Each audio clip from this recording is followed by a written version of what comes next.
खबर आप तक पहुंचा दें। सऊदी अरब के वज़ीर दिफा शहजादा खालिद बिन सलमान ने समाजी राबते की वेबसाइट पर उर्दू में पैगाम भेजा है, जिसमें उन्होंने लिखा है कि सऊदी अरब और पाकिस्तान जारहे के मुकाबिल एक ही सफ में हैं। सऊदी अरब और पाकिस्तान हमेशा और अबद तक साथ हैं।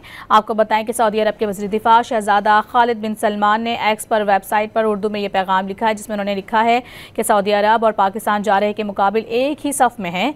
शहजादा खालिद बिन सलमान ने लिखा कि सऊदी अरब और पाकिस्तान हमेशा और अबद तक साथ हैं। खबर आप तक पहुंचा दें। सऊदी अरब के वज़ीर दिफा शहजादा खालिद बिन सलमान ने समाजी राबते की वेबसाइट पर उर्दू में पैगाम भेजा है, जिसमें उन्होंने लिखा है कि सऊदी अरब और पाकिस्तान जारहे के मुकाबिल एक ही सफ में हैं। सऊदी अरब और पाकिस्तान हमेशा और अबद तक साथ हैं। आपको बताएं कि सऊदी अरब के वज़ीर दिफा शहजादा खालिद बिन सलमान ने एक्स पर वेबसाइट पर उर्दू में यह पैगाम लिखा है, जिसमें उन्होंने लिखा है कि सऊदी अरब और पाकिस्तान जारहे के मुकाबिल एक ही सफ में हैं। शहजादा खालिद बिन सलमान ने लिखा कि सऊदी अरब और पाकिस्तान हमेशा और अबद तक साथ हैं।